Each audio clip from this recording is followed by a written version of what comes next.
보일러에서 점화가 안 될 때 설명을 좀 드리도록 하겠습니다. 보일러에서 점화가 된다는 방식은 따다다다다닥 이렇게 불꽃 튀는 소리. 그러니까 자동차하고 비교할 수가 있는데, 이그네이션 코일이라고 해서 점화 코일에 거기에 고압이 흐르면서 옆 플러그에 전기를 흘려 보내주는 역할을 하는 게 이그네이션 코일이다. 이게 고압을 발생해주는 그런 코일 뭉치다 라고 이야기를 할 수가 있습니다. 보일러에서는 여기가 고압을 튀겨주는 부분이죠. 안쪽에 플러그가 들어가서 그 플러그에 불꽃이 튀겨지면 이쪽 전자펌프, 이게 연료펌프죠. 전자펌프라고 부르는 것이고, 전자펌프에 전기가 공급이 되게 되면은 쭉 와서 연료가 들어가서 동파이프로 연료가 들어가서 이 안에 노즐인데요. 노즐이 연료를 안개 형식으로 분사를 해주게 됩니다. 안개 형식으로 분사를 해줘야지만이 기름이 점화가 잘 되는 거거든요. 이게 이제 플러그죠. 이런 플러그가 여기 끝에 노즐이라고 그러지 않습니까? 그 노즐, 플러그가 아니라 노즐이라고 그러죠. 이 노즐 끝에서 연료가 안개 형식으로 분사가 되게 되는 것입니다. 이 안개 형식으로 분사가 돼야지 전기가 튀겨졌을 때 점화가 된다, 불꽃이 튀긴다, 이런 겁니다.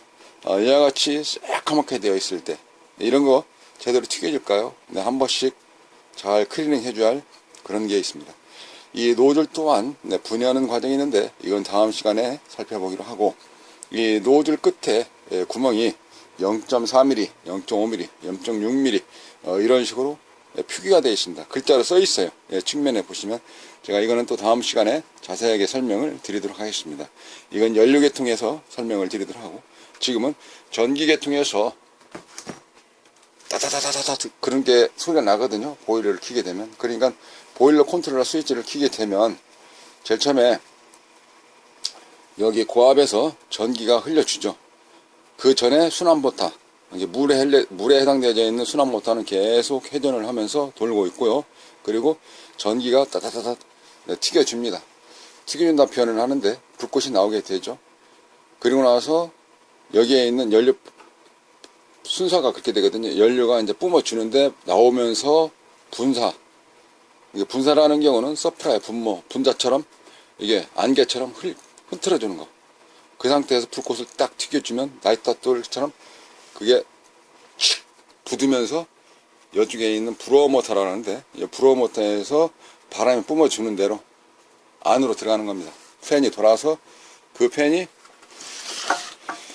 이쪽에 보일러 탱크 안에 이렇게 불꽃이 계속 나오게 되는 것이죠. 그 과정이 처음에 안 될 때에는 어떤 것을 봐줘야 되겠습니까? 바로 이러한 전기계통에 해당되어 있는 이그네이션 코일, 고압이 튀겨지는지 이런 부분들하고, 그 다음에 마그네틱, 컨트롤러 보드, 여기에서 전자적인 역할을 제대로 하는지 그런 거를 살펴봐줘야 될 것 같습니다. 그래서 이번 시간에는 그걸 한번 다뤄보고자 하는 것입니다. 여기서 간단하게 할 수 있는 일들인데요. 냉납이라 그래서 일단 이거는 좀 닦아야 되겠습니다. 손에 좀 그림이 계속 묻고 그러는데, 이거 원래 막 너무나 끓임이 깨가지고 새카매져 버렸네요. 원래 그렇다고요? 저는 이 색만 봐와가지고 저게 그런 줄 알았어요.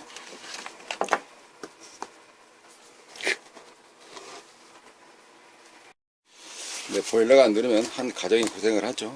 춥고 그렇게 힘들 때 조금씩만 좀 닦아주고, 조금씩만 예방점검 하듯이 좀 해주면 좋아질 겁니다. 플러그를 빼보면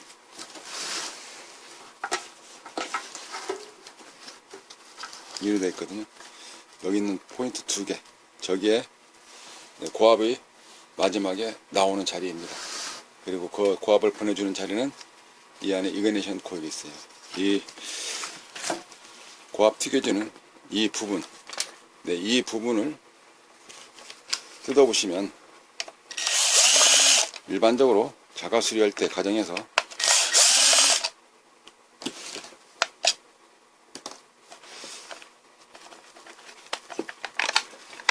살짝 나사 두 개를 풀고 이 시스템에서는 나사 두 개 살짝 풀고 컵을 벗겨주면 이 안에 습기 방지, 절연 효과를 낼 수 있도록 여기에는 코팅되어 있는 거 부분이고요. 나머지 쪽 부분들이 있지 않습니까? 여기에 빼보시면은 냉납되어 있는 자리, 이게 납이 좀 오래되어 있으니까 또 모터가 덜덜덜덜 돌면서 납이 이렇게 떨어지는 거죠. 이게 완전히 떨어지는 게 아니라 이렇게 꽉 뭉치고 있어야 되는데 이렇게 되어 있는 거. 그걸 우리가 보통 얼었다 해서 냉납이라 그러는데, 그런 자리를 떼어주기만 해도 뭐 반타작, 뭐 신호한 말로 그런 정도는 수리가 된다. 또 특히 이와 같은 컨트롤러에서도 나사를 떼게 되면은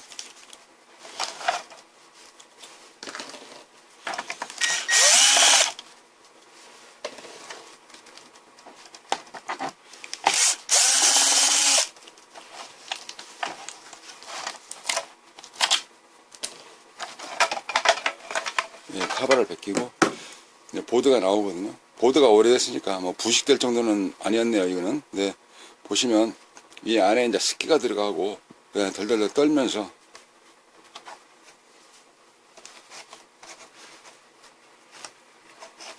거미줄도 쳐져 있네요. 다 해서 한 번씩 납으로 지져준다 그러죠. 그 새납을 갖다가 대면서 납땜을 다 이렇게 해주게 되면 그래도 살아나는 길이 또 있습니다. 왜 그러냐면 눈에 잘 보이지 않는 이런 식의 냉납이 있거든요. 아니면 누베라고 해서 그런 누베를 가지고 또는 헤드루베도 포함되고요. 이제 쉽게 해서 확대경, 그런 확대경을 가지고 이렇게 좀 봐가면서 어느 부분이 그렇게 됐는지 그런 자리만 떼어주셔도 되는 방법이 있긴 있습니다. 그리고 나서 전기를 넣어놓고, 예전에 오토바이 때 그런 걸 좀 많이 했는데 여기에 돌아바람을 꽂고, 위험합니다. 조심해야 돼요. 딱 하고 이게 이런 데가 되면 전자 기판 나가요. 이 세부치에다가 딱 댈 때 여기 불꽃이 탁탁 튀는 그런 경우가 있습니다. 근데 이거는 되도록이면 안 하셔도 괜찮습니다. 왜냐면 이걸 떼서, 커버를 떼서 이 카바에서 불꽃이 끝에 나오는가도 확인할 수가 있거든요. 저는 이 브롬모터 전체를 떼서 이쪽 기하게 나오는 쪽에서 불꽃이 나오는가를 확인할 수가 있어요.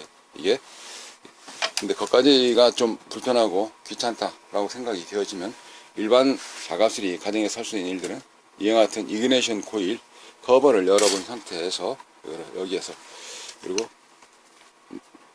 하나씩 다 찾아가면서, 아니면 전체를 다 납땜할 때 깨끗하게 옆에 쇼트 되지 않도록 납땜을 총총히 세심하게 잘 해주시게 되면은 그래도 반타작이라는 말이 우리가 보통 이해하는데, 반타작은 아니더라도 수리하는 개념이 있어서 살아날 확률은 있다. 원인이 이쪽에 있을 때, 원인이 냉납이 있을 때 살아날 수가 있다. 왜? 여기까지 자세히 안 보는 그런 경우가 있지 않습니까? 그리고 이게 동작이 얼마나 이게 됐다 이상 동작 할 때 느끼는 거는 당연히 보드 쪽에서 반도체에서 그런 역할들을 제대로 못 해줄 때 나타나는 것이니까 그쪽도 한번 살펴볼 만한 일인 것입니다. 이게. 휴일날 또는 오래된 거 서비스가 아니고 판매할 때에 영업 또 사라 그래서 이거는 제품 안 나와요. 부속 안 나옵니다. 그럴 때 본인이 한번 해보신다 하면 그런 식으로 해볼 수가 있습니다. 커버 떼면 앞에 나오는데 그 앞면도 봐보시면은 이상 있는 부품이 뭐 콘덴서가 부풀었다든지 그런 것도 볼 수가 있죠.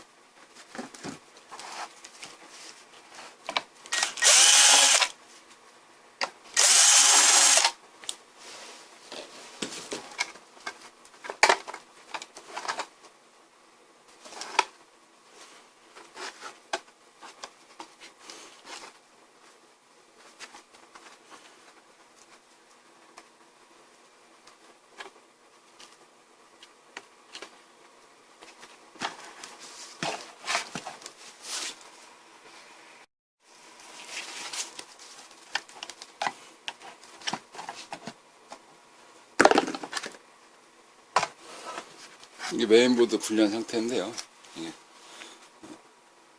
메인보드에서도 기능들을 제대로 못하면 네, 그쪽에 신호를 제대로 못 보내주기 때문에 그렇습니다. 근데 이런 메인보드의 전자 부품들이 일일이 찾아가기가 어렵다, 또 낯설다, 또 이쪽 계통이 아니다 라고 할 때는 밑면에 냉납, 그러니까 납이 떨어져 있는, 납이 얼어 있는, 납이 도포 살짝 덮어 써져 있는 네, 그런 부분이 있을 수 있거든요. 네, 그런 부분 찾아서 하신다 그러시면은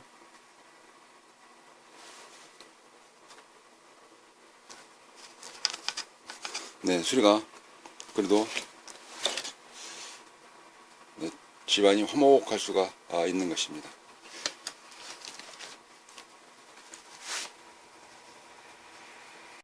네, 마음에 추운 날씨, 마음의 여유를 가지고 한번 뜯어보세요. 네, 보일 자리가 있을 겁니다. 마음은 그래도 따뜻하게 가지고 가야 되지 않겠습니까? 웅크리고 있는 것보다도. 네, 유시진데이 아시죠? 유시진데이. 예, 모신다고요? 그 저기 수술해가지고 감금돼가지고 수술 허가해서 감금돼가지고 한번 했었잖아요. 송혜교한테 수술해라. 송중기 아닙니까? 유시진대가 송중기. 네, 그럴 때 송혜교가 와서 그렇지 않습니까? 이런 데서 농담이 나오냐고. 그래도 기억날 겁니다. 제가 그 어려운 것을 해냅니다. 네, 그런 농담도 해가듯이 마음의 여유를 가지고 한번 뜯어보시죠. 해결이 될 것입니다. 감사합니다.